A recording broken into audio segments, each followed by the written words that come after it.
Hello दोस्तों। देखो, कल हम लोगों ने क्या पढ़ा था। तो कल हम लोगों ने स्वरों के भेद पढ़ रहे थे। स्वरों के भेद में कल हमने उनका पहला भेद पढ़ लिया था। कौन सा होता है पहला भेद? मात्रा व उच्चारण स्थान के आधार पर। ये हम लोगों ने पढ़ लिया था, ठीक है। आज हम उनका स्वर का दूसरा भेद पढ़ेंगे, ठीक है। तो स्वर का दूसरा भेद, ठीक है। तो दूसरा भेद जैसे कि वो दूसरा भेद होता क्या है? तो पहले हमने स्वरों को क्या बांटा था? मात्रा के आधार पर। अब बांटेंगे जीव के आधार पर। जैसे जीव के प्रयोग के आधार पर स्वरों का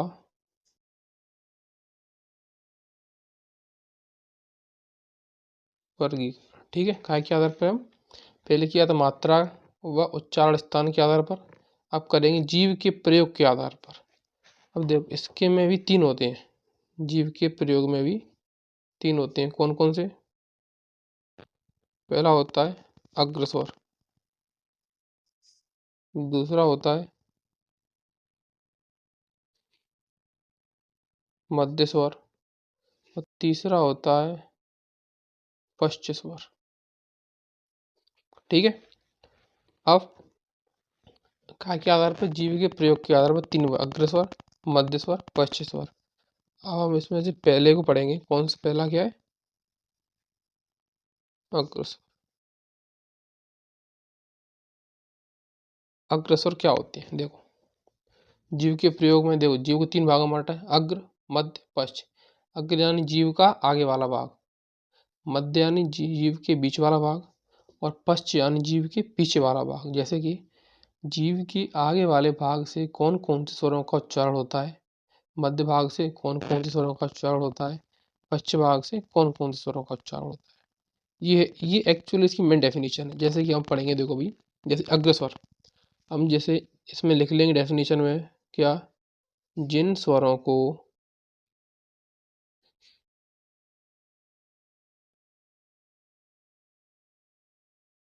जीव के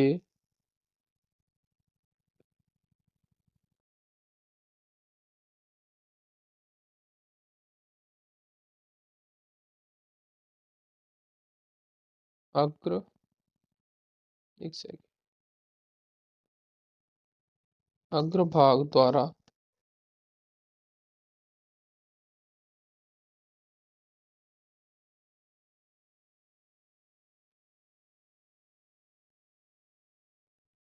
बोला जाता है, उन्हें क्या कहते हैं? अग्रस्वर। जिन स्वरों को जीव के अग्रभाग द्वारा मानी जीव के आगे वाले भाग द्वारा बोला जाता है, उन्हें अग्रस्वर कहते हैं। अब अग्रस्वर कौन कौन से होते हैं, कितने होते हैं? अब देखो, अग्रस्वरों की संख्या है चार। कौन कौन से? याद रखना, ए, ई, ओ, उ। नहीं है इसमें, ओ नहीं आता हमारा। ए, ई, ए, आई, ठीक है। मैं तो इनकी याद करने की बहुत शानदार ट्रिक बताऊंगा एक आगे। इन सब के पूरा चार्ट बना दूंगा एक। तो देखो, अग्रस्वर बना हुआ है। अग्रस्वर में क्या है, एक बार फिर रिपीट कर रहा हूँ। जिन स्वरों को जीव के अग्रभाग द्वारा बोला जाता है उन्हें अग्रस्वर कहते हैं। अग्रस्वर कितने होते हैं? चार। कौन कौन से?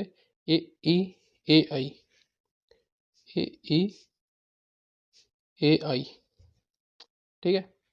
सेकंड आता है अपना मध्य स्वर।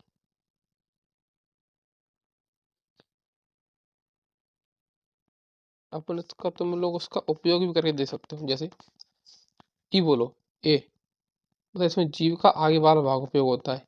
ई आगे वाला, ए, आई, इन सब में जीव के आगे वाला भाग उपयोग होता है, इसलिए अग्रस्वर बोलते हैं, ठीक है। अब नेक्स्ट है मध्य स्वर। मध्य स्वर में क्या होगा? जीव के मध्य भाग से उच्चरित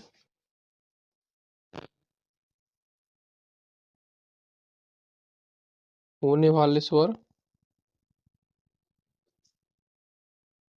मध्य स्वर कहलाते हैं। मध्य स्वर क्या है? जीव के मध्य भाग से उच्चरित होने वाले, जिनमें जीव का मध्य भाग उपयोगी मात्रा में क्या कहते हैं? मध्य स्वर। इसकी संख्या कितनी है? एक। वो क्या है? आ। अग्र स्वर कितने हैं? चार। ए ई ए आई। मध्य स्वर केवल एक, आ।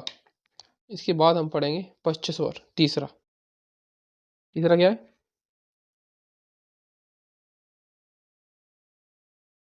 पश्च स्वर पढ़ेंगे, ठीक है। पचहत्तर क्या डेफिनेशन हो जाएगी? वही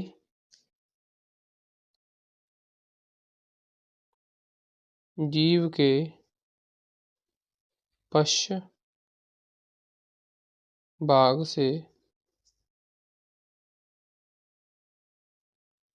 उच्चरित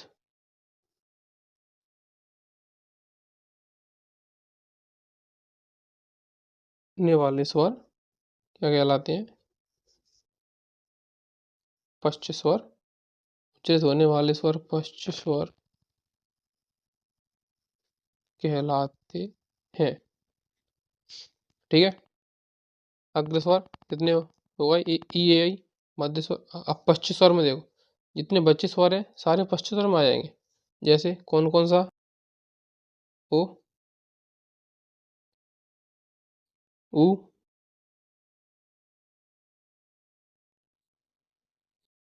ओ, औ, आ। देखो, इसमें अभी एक और स्वर आ जाता है। ये सर क्या होता है ये बाद में बताऊंगा, अभी मैं। अभी आप लिख लो इसको। इसका उच्चारण हम अंग्रेजी में करते हैं इस स्वर का। ऐसे कॉलेज में इस स्वर का उच्चारण होता है, ठीक है। तो पश्च स्वर संख्या कितनी हो गई? 6, ठीक है। अब देखो, अग्र स्वर, जिन स्वरों को जीव के अग्र भाग द्वारा बोला जाता है। अग्र स्वर कितने? 4। कौन कौन से? आंख बंद करके रिपीट करो। ए ई ए आई। मध्य स्वर, जीव के मध्य भाग से उच्चरित होने वाले स्वर मध्य स्वर कहलाते हैं। कितने होती हैं? 1। पश्च स्वर, जीव के पश्च भाग से उच्चरित होने वाले स्वर पश्च स्वर कौन कौन से हैं?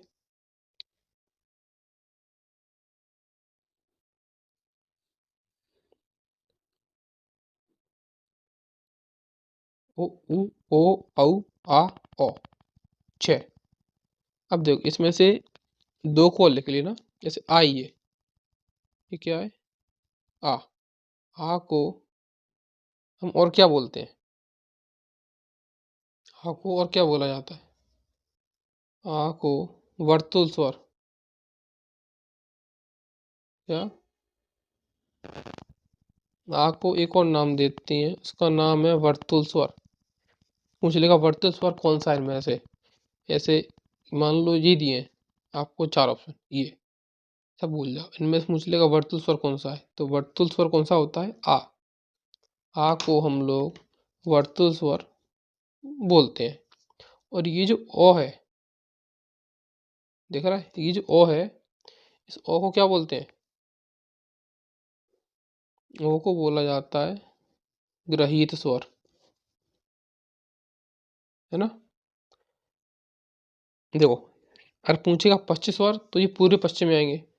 अगर केवल ये पूछ लेगा अब बताओ इन चारों में से वर्तुल स्वर कौन सा है, तो वर्तुल स्वर बोलते हैं आ को। ग्रहीत स्वर पूछ लेगा तो ग्रहीत स्वर बोलते हैं इस ओ को। ये जो कॉलेज वाला ओ है इसको बोलते हैं ग्रहीत स्वर, ठीक है। और इसमें अगर देखो कितने हो गए? 3, 4, 5, 6, 7, 8, 9, 10 स्वर होते हैं। कितने? 11। वैसे री जो है वो हमारा संस्कृत का स्वर है। पहली बात तो ये, अगर री को तुम फिर भी लिखना चाहो तो पश्चिम चरण री। री री को हम पश्चिम स्वर में काउंट कर सकते हैं, ठीक है। तो री कायम हो जाएगा हमारा पश्चिम स्वर में, ठीक है। अब बात आती है, देखो, स्वरों के 2 भेद पढ़ लिए। पहला मात्रा व उच्चारण स्थान के आधार पर कंप्लीट हो गया। दूसरा जीव व प्रयोग के आधार पर, ये भी हमारा कंप्लीट हो गया, है ना। अब तीसरा इसका भेद हम पढ़ेंगे, ठीक है। हम इसका तीसरा भेद पढ़ेंगे, वो भेद क्या होगा? उस भेद का नाम है मुखाकृति के आधार पर, ठीक है। उस भेद का नाम क्या है? तो उस भेद का नाम है तीसरा, जिसको हम पढ़ने जा रहे हैं। कौन सा?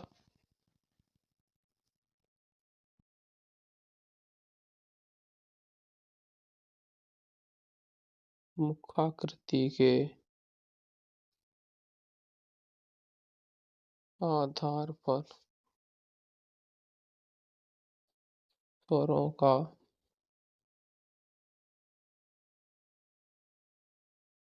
वर्गीकरण। क्या के आधार पे? मुखाकृति के आधार पर स्वरों का। अब देखो, मुखाकृति के आधार पर कितने भागों में बांटा गया है? 4 भागों में।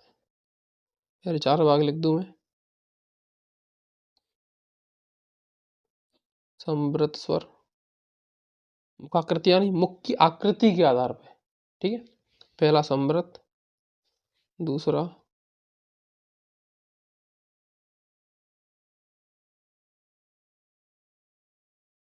समृद्ध स्वर,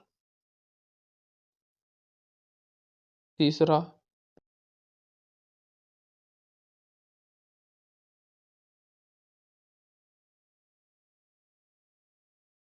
अर्थ विवृत, चौथा होता है विवृत स्वर। आइए हम लोग चारों को पढ़ेंगे एक एक बारी बारी से, ठीक है। बहुत ध्यान से, एक एक चीज समझ में आएगी, बस मेरे साथ आखिर तक बने रहना। पहले क्या पढ़े? पहले हम पढ़ेंगे समृद्ध स्वर क्या होते हैं। देखो, पहले हम पढ़ेंगे समृद्ध स्वर। पहले ये तो बता दो समृद्ध का अर्थ क्या होता है। तो देखो, फिर भी अगर तुम बनानी तो बनाते हैं ना, कोई दिक्कत नहीं है। समृद्ध का अर्थ है, समृद्ध का क्या अर्थ है? समृद्ध का अर्थ है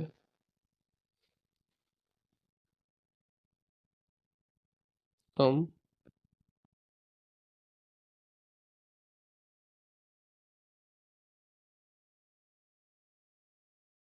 खुला हुआ मुंह, यानी मतलब समझ नहीं आया, समझो, रुको अभी।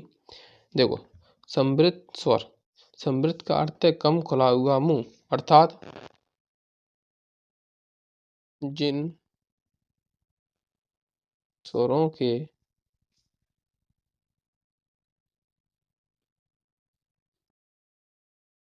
उच्चारण में मुंह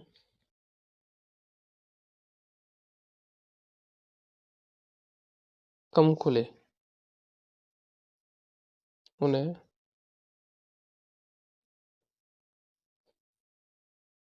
समृद्ध स्वर कहते हैं। अब आप लोगों को बात मेरी समझ में आ रही होगी धीरे धीरे। देखो, समृद्ध का मतलब क्या होता है? समृद्ध का अर्थ होता है कम खुला हुआ मुंह, अर्थात जिन स्वरों के उच्चारण में मुंह कम खुले उन्हें समृद्ध स्वर कहते हैं। अब समृद्ध स्वर हैं कितने, कौन कौन से? देखो, समृद्ध स्वर वही ए, ई, ओ, उ। समृद्ध स्वर कितने हैं? 4, ठीक है। फिर वही बात एक और, अब जो री जो है वो है हमारा संस्कृत का स्वर, लेकिन उसको हम यूज हिंदी में करते हैं, इसीलिए री को हम इस समृद्ध स्वर के अंदर ही काउंट किया जाता है, ठीक है। अरे पूछ ले री क्या है? री हमारा समृद्ध स्वर है। ए, ई, ओ, उ। देखो ये सारे है ना, अब मैंने हम लोगों ने पढ़े थे अग्र स्वर, मध्य स्वर, पश्च स्वर पढ़े थे। क्या के आधार पर पढ़े थे? मात्रा के आधार पर स्वरों के भेद जो हमने पढ़े थे, अग्र स्वर, मध्य स्वर, पश्च स्वर। अब पढ़ेंगे समृद्ध, अर्धसमृद्ध, अर्धविवृत, विवृत, ठीक है। इन सबको याद करने का बहुत ही शानदार तरीका है मेरे पास, मैं तुम्हें अभी इन जब से स्वर टॉपिक कंप्लीट हो जाएगा स्वर, उसके बाद बताऊंगा, ठीक है। अभी कोई लिखते जाओ समझते जाओ बस, ठीक है। समृद्ध स्वर हो गया। इसके बाद आता है सेकंड हमारा अर्ध समृद्ध।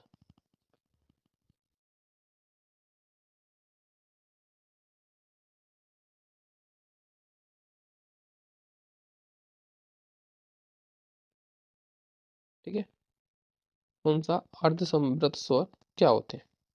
देखो भाई फिर से कुछ नहीं है, सिंपल सा है बहुत ज्यादा। जिन स्वरों के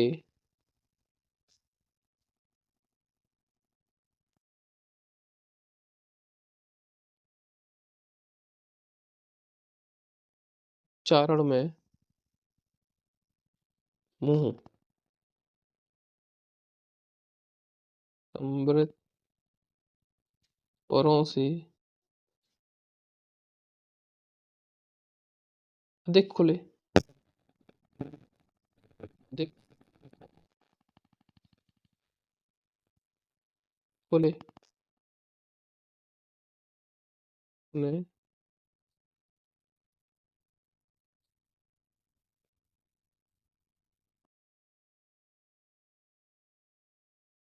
अर्ध समृद्ध स्वर कहते हैं। समझ में नहीं आया? आ गया होगा, इतना तो मुझे ही पता है। देखो, समृद्ध का अर्थ होता है कम खुला हुआ मुंह। अर्ध समृद्ध का मतलब होता है समृद्ध से अधिक, मतलब इसका अर्थ है कम खुला हुआ, मतलब समृद्ध से अधिक मुंह जिन स्वरों के उच्चारण में खुलता है उन्हें अर्ध समृद्ध स्वर कहा जाता है। इनकी संख्या, ये देख लो पहले ही है कौन कौन से। संख्या तो सही दो होते हैं। पहली बात ए और ओ,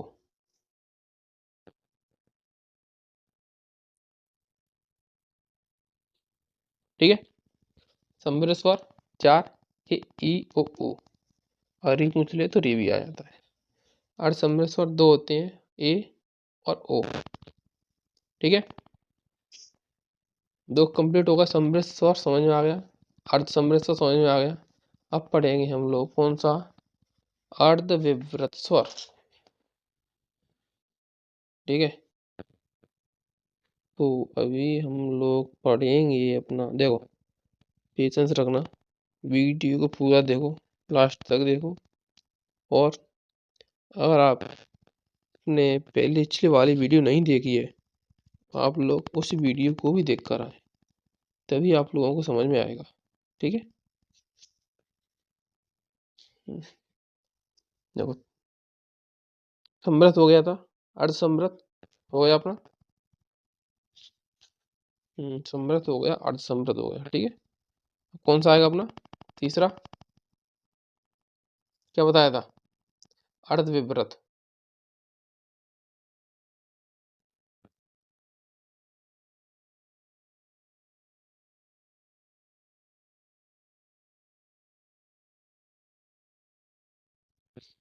अर्ध विवृत स्वर क्या होता है?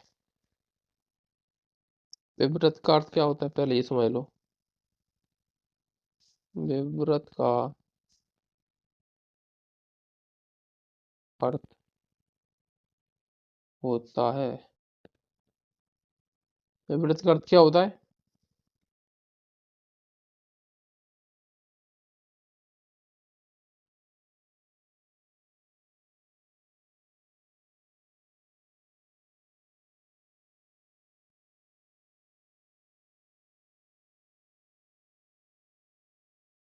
विवृत का अर्थ होता है क्या? अधिक खुला हुआ मुंह, ठीक है। विवृत का अर्थ क्या होता है? विवृत का अर्थ होता है अधिक खुला हुआ मुंह। और ये लिख लो साथ में, और विवृत का हम पढ़ के आ रहे हैं अर्ध विवृत।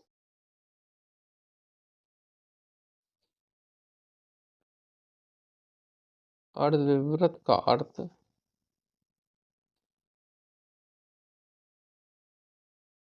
क्या होगा?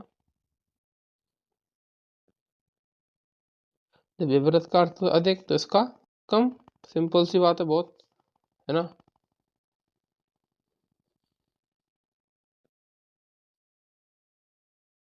कम खुला हुआ मुंह, उन्हें क्या कहते हैं? अर्धविवृत। अब देखो, उन्हें अर्धविवृत स्वर कहते हैं। अब देखो, ये अर्धविवृत होते कौन कौन से हैं, ये बात समझना बहुत जरूरी है। देखो, अर्धविवृत अ, आई, औ, और अर्धविवृत में ये अपना स्वर आ जाता है अंग्रेजी वाला। इस प्रकार हमारे अर्धविवृत के स्वर कितने हो जाते हैं? 4, है ना। देखो, विवृत का, देखो समृत का अर्थ क्या होता था पिछले, देखो समृत का अर्थ होता है कम खुला हुआ मुंह, अर्धविवृत का अर्थ होता है इससे ज्यादा, है ना। जब देखो, अर्धविवृत का अर्थ होता है अधिक खुला हुआ मुंह, तो विवृत का, तो अर्धविवृत क्या हुआ? कम खुला हुआ मुंह। अब देखो, वही डेफिनेशन बन जाएगी इसकी, जिन स्वरों के उच्चारण में हमारा मुंह कम खुलता हो उन्हें अर्धविवृत स्वर कहते हैं। यानी संख्या कितनी हो गई? 4। ठीक है, अर्धविवृत स्वरों की संख्या कितनी हो गई? 4। चौथा अर्धविवृत, लास्ट हो जाए हमारा विवृत स्वर। अब बताओ, इसकी डेफिनेशन आराम से बन जाएगी या नहीं बन पाएगी?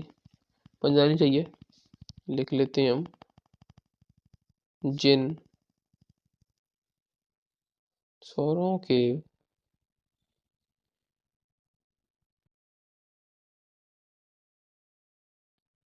उच्चारण में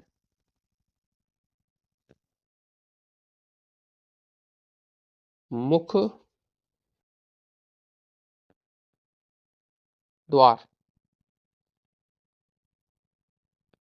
पूरा या अधिक खुलता हो उन्हें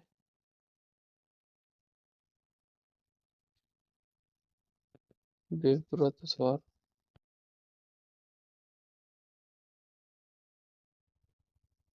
कहा जाता है ना।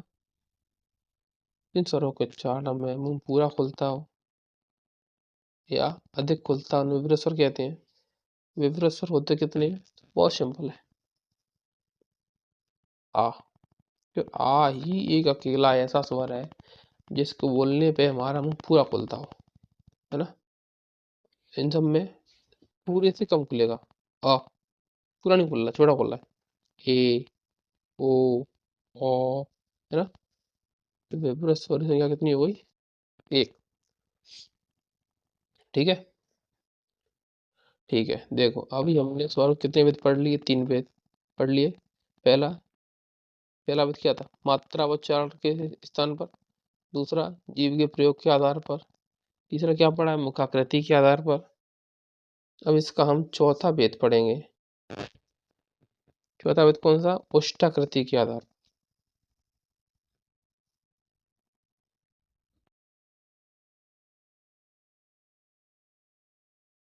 उष्टाकृति के आधार पर स्वरों का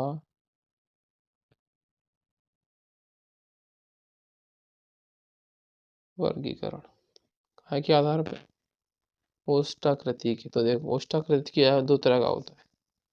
पहला, अवृत्ताकार स्वर।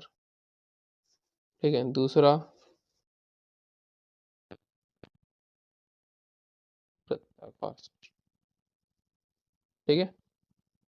पहला होता है अवृत्ताकार, और देखो ओष्टाकृति यानी होठ की आकृति के आधार पर भी हम लोगों ने स्वरों को बांटा है। होठ की आकृति, दो देखो, होठ की आकृति दो होगी, या तो गोल होगी या गोल नहीं होगी। अब जो स्वर अवृत्ताकार है, यानी जिनके बोलने पे होठ की आकृति वृत्त नहीं बनती, वो क्या कहलाते हैं? अवृत्ताकार। जिन स्वरों का उच्चारण करने पे होठ की आकृति यानी वर्ग बन जाती है, मतलब पूरे होठ खोलते हैं, बोलते हैं वृत्ताकार। ठीक है। तो हम पहले पढ़ेंगे कौन सा अवृत्ताकार स्वर क्या होते हैं और कौन कौन से होते हैं, वो ज़्यादा जरूरी है हमारे लिए, एग्जाम में तो वही आना है मेनली, है ना।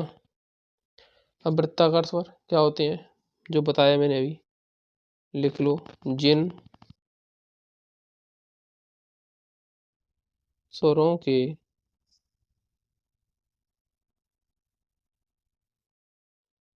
उच्चारण में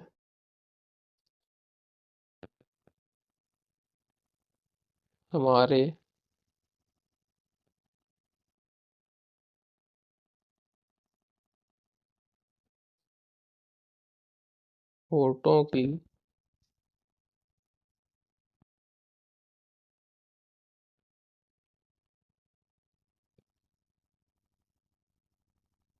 आकृति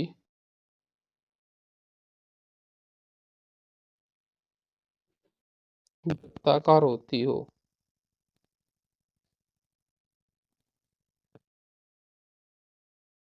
उन्हें अवृत्ताकार स्वर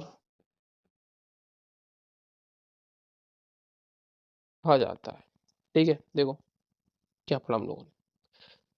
होठ की आकृति के आधार पर दो तरह के वर्ण हैं, अवृत्ताकार, वृत्ताकार। अवृत्ताकार क्या होते हैं, जिन स्वरों के उच्चारण में हमारे होठ की आकृति अवृत्ताकार होती है उन्हें अवृत्ताकार स्वर कहते हैं। अब देखो अवृत्ताकार स्वर होते कौन कौन से हैं, ये जानना जरूरी है। ए, ई, ए, आई, आ, आ, है ना। ये होते हैं हमारे अवृत्ताकार स्वर। कितने हो गए, 6 हो गए। अब इसमें हम री को भी लिख सकते हैं, ठीक है, कोई दिक्कत नहीं है। अब वृत्ताकार स्वर कितने हो गए, 6। इनको अब वृत्ताकार स्वर बोलते हैं। देखो ए, ई, ए, ऐ, अ, आ। जिन स्वरों के उच्चारण में हमारे होठों की आकृति अवृत्ताकार होती हो उन्हें अवृत्ताकार स्वर बोला जाता है ना। उन्हें क्या बोलते हैं, उन्हें अवृत्ताकार स्वर बोलते हैं हम लोग। अब इसके बाद हम क्या पढ़ेंगे, तो देखो इसके बाद हम लोग पढ़ेंगे वृत्ताकार।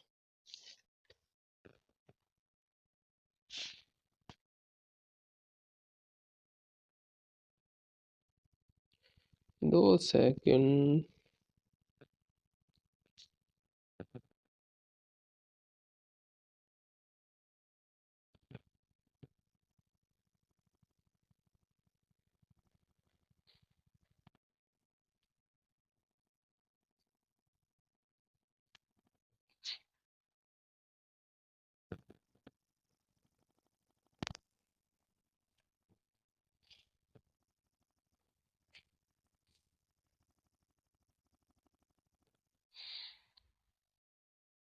देखो वृत्ताकार हो गया, दूसरा वृत्ताकार स्वर, ठीक है। इनकी डेफिनेशन हम क्या लिखेंगे, वही सिंपल सी, जिन स्वरों के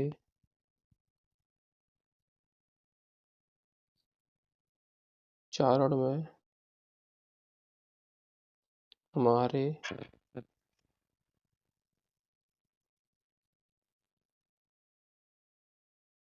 होठों की आकृति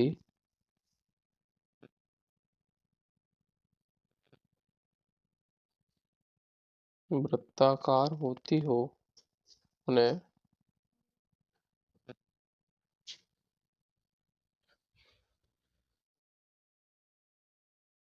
वृत्ताकार स्वर कहती है ना। देखो, अब वृत्ताकार जिन स्वरों के उच्चारण में हमारे होठ की आकृति गोल नहीं हो उन्हें वृत्ताकार स्वर, वृत्ताकार जिनमें आकृति गोल हो। ठीक है, बहुत सिंपल सी डेफिनेशन है, कुछ ज्यादा इसमें तीर पंच आया केमिस्ट्री फिजिक्स नहीं लगानी आप। ठीक है, अब वृत्ताकार स्वर कौन कौन से होते हैं बस ये जान लो। देखो, मेन समय बात है इनमें कि कौन से स्वर किसके अंदर आते हैं और कौन। देखो ऐसे, अब वृत्ताकार में पढ़ लिए, उसी प्रकार वृत्ताकार कौन से होते हैं, ओ, उ, ओ, औ, और इसमें एक और आया था हमारा अंग्रेजी का, ये वाला। ठीक है,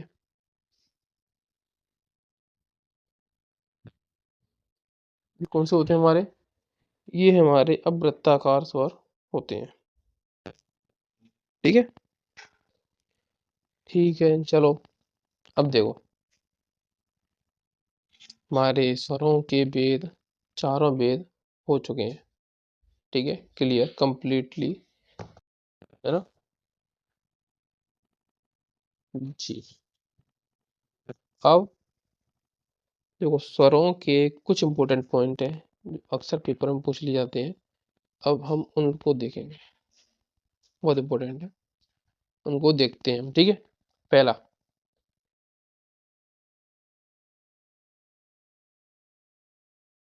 वर्णमाला के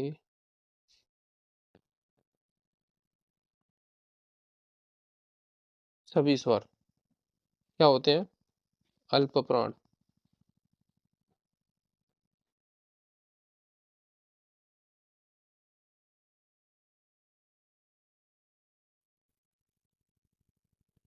वर्णमाला के सभी स्वर अल्प प्राण होते हैं। और ये अल्प प्राण क्या होते हैं ये हम व्यंजनों में पढ़ेंगे, तो केवल ये इतना याद कर लो कि वर्णमाला अगर कोई स्वर आ जाए, मुझे अल्प प्राण के चार ऑप्शन दिए होंगे पूरे 52 में से, इनमें से मुझे अल्प प्राण कौन से हैं, तो अगर कोई स्वर हो तो वो अल्प प्राण है हमारा। ठीक है, दूसरा है हमारा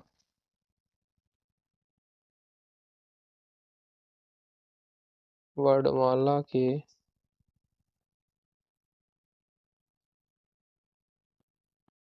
सभी स्वर क्या होते हैं, घोष या सघोष ध्वनि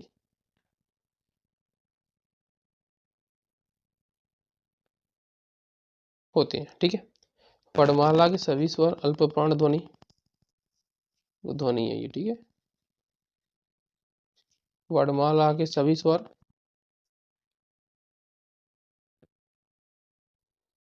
अल्प प्राण ध्वनि, या फिर वर्णमाला के सभी स्वर घोष व सघोष दोनों। अल्प प्राण पूछ सकता है, घोष सघोष दोनों अलग अलग क्वेश्चन है। ठीक है, दोनों ही अलग अलग क्वेश्चन है। अब इसके बाद देखो कुछ पॉइंट है वर्णमाला के, जो सॉरी स्वरों के, ये मैं लिखा जा रहा हूँ, लिखते जाओ।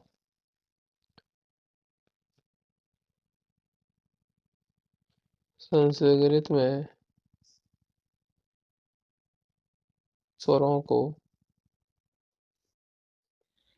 पूछ लेता है, संस्कृत में स्वरों को क्या कहते हैं, संस्कृत में स्वरों को अच, क्या बोलते हैं, अच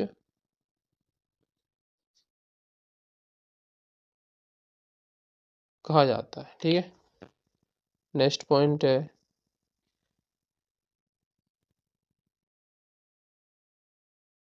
हिंदी।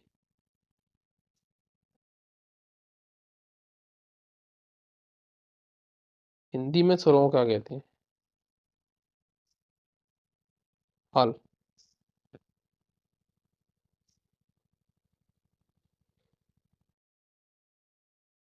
देखो, वर्णमाला के सभी स्वर कौन सी ध्वनि होते हैं, वर्णमाला के सभी स्वर अल्प वर्ण ध्वनि होते हैं। ठीक है, उसके बाद वर्णमाला के सभी स्वरों को हम घोष व सघोष ध्वनि भी कहते हैं। ठीक है, ठीक है, अब उसके बाद संस्कृत में स्वरों को क्या कहते हैं, संस्कृत में स्वरों को अच कहते हैं। उसके बाद हिंदी में स्वरों को हल हल कहते हैं। ठीक है, हिंदी में स्वरों को क्या कहते हैं? हल। अब देख एक और है, ये लिख लो, ये वाली पूछी ना जाए, लेकिन आप लोगों को कौन सी अक्षर क्या होता है पता है किसी को? अक्षर की डेफिनेशन क्या है? अक्षर देखो, वर्ड का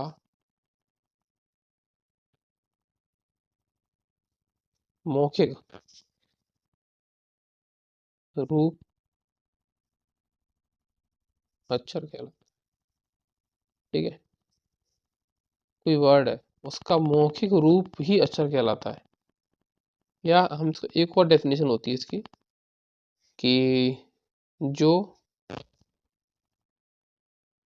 नष्ट या कम ना, जिसे कभी नष्ट ही नहीं कर सकते, जिसे कभी कम ही नहीं कर सकते, वो क्या कहलाता है? अक्षर कहलाता है। ठीक है, और जैसे कि हम, अच्छा एक बात बताओ आप लोग, शायद आप लोगों को मुझे लगता है कि नहीं पता होगी, ये जो लाइन है, इस लाइन पर हम जो अक्षर लिखते हैं ना, कोई वर्ड बनाते हैं, जैसे क बना दिया, ख बना दिया, टाइप इस लाइन पर, इस लाइन को बोलते क्या है पता है किसी को? किसी को ही पता? देख लो, इस लाइन को बोलते हैं हाशिया। क्या बोलते हैं? इस लाइन को बोला जाता है हाशिया।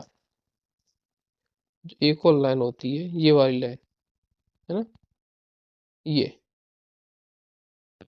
नीचे वाली, जिस पे हम वर्डों को लिखते हैं, क ख, मतलब कोई भी खड़ी लाइन, इसको क्या बोलते हैं? इसको बोलते हैं सिरोरेखा। सिरोरेखा।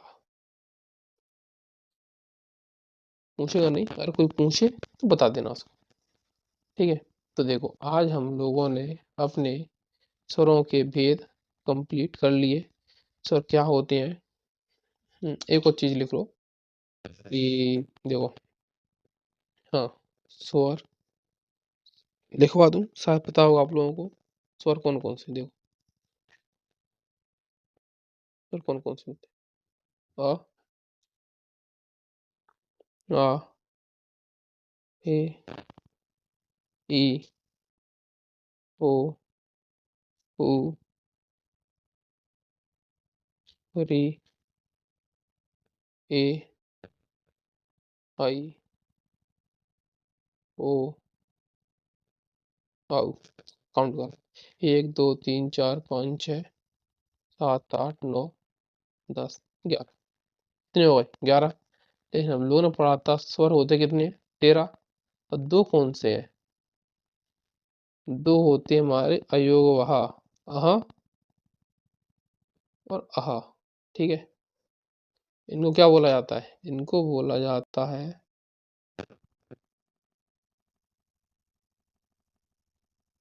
अयोगवाह। ठीक है, अयोगवाह कौन से होते हैं? अह और अह। अब ये समझ लो यहाँ पर ही, ये जो अह है और जो अह है, अह को बोलते हैं विसर्ग। अह को क्या बोलते हैं? विसर्ग। अह है, इसको क्या बोलते हैं? अनुस्वार।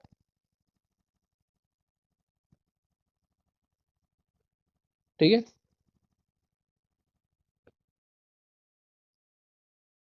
इसको बोलते हैं अनुस्वार, इसको बोलते हैं विसर्ग। तो देखो अभी यहाँ पर हमारा स्वर टॉपिक कंप्लीट हो गया। अब नेक्स्ट वीडियो में मैं चालू करूँगा आप लोगों का व्यंजन।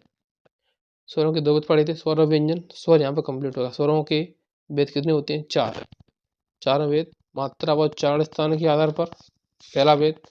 दूसरा, जीव के प्रयोग के आधार पर, रिपीट करो सोचो। दूसरा, जीव के प्रयोग के आधार पर। तीसरा, मुखाकृति के आधार पर स्वरों का वर्गीकरण। चौथा, उष्टाकृति के आधार पर, है ना। ये चारों हो चुके हैं। अब देखो एक और चीज बचती है हमारी, चारों चीज पढ़ ली। अब इनको याद करने का आसान तरीका वो मेरे पास है, मैं अभी बताऊंगा अभी तुम्हें, देखते चलो। लोगों देखो पहले क्या पढ़ा था? अग्र स्वर, मध्य स्वर, पश्च स्वर, पढ़े थे या नहीं पढ़े थे? जीव के प्रयोग के आधार पर पढ़े थे, ठीक है। दूसरा, मुखाकृति के आधार पर पढ़े थे, समृत, अर्धसमृत, अर्धविवृत, विवृत, ठीक है। उसके बाद क्या पढ़े थे? उष्टाकृति के आधार पर कौन कौन से? वृत्ताकार, अवृत्ताकार या वृत्त, देखो वृत्ताकार या अवृत्ताकार को वृत्तामुखी या अवृत्तामुखी बोलते हैं, लिखा है ना वृत्तामुखी, इसको हम वृत्ताकार भी बोल सकते हैं, दोनों एक ही नाम है, वृत्ताकार, ठीक है। अब देखो उनको इसको ट्रिक है, ये याद कैसे करनी है ये समझ लो। पहला अग्रस्वर, मध्यस्वर, पश्चस्वर। अग्रस्वर में देखो ए, ई, ए, आई, ये क्या है? अग्रस्वर। मध्यस्वर में अ, पश्चस्वर में पूरा पश्चस्वर का ही। अग्रस्वर ये चार, मध्यस्वर अ, पश्चस्वर उ, ओ, औ, ओ, आ। अग्रस्वर, मध्यस्वर और ये पश्चस्वर, तीनों हो गए, अग्र, मध्य, पश्च, ठीक है, ठीक है। अग्र, मध्य, पश्च। अब बात आती संवृत, अर्धसंवृत, अर्धविवृत और विवृत की। संवृत क्या है? संवृत के ये चार, ए, ई, ओ, संवृत में। अर्धसंवृत में ए और ओ, केवल अर्धसंवृत में। अर्धविवृत में आई, औ और ओ, ये क्या में आ जाएगा? अर्धविवृत में और अ, ठीक है। तो याद कैसे करोगे? संवृत में चार, अर्धविवृत में दो, अर्धविवृत में चार फिर एक, तो चार दो चार एक, अकाउंटिंग भूल जाओ तो चार दो चार एक, यानी संवृत में चार होंगे, अर्धसंवृत में दो होंगे, अर्धविवृत में चार होंगे, विवृत में एक है, ओनली आ, ठीक है। संवृत में चार स्वर ए, ई, ओ, उ, अर्धसंवृत में ए और ओ, अर्धविवृत में आई, औ और ओ, विवृत में आ, ठीक है, जो हो गए। अब एक और पढ़ा था उष्टाकृति के आधार पर, ये भी सिंपल है। ओ, उ, ओ, औ, ओ, ये होते हैं वृत्ताकार या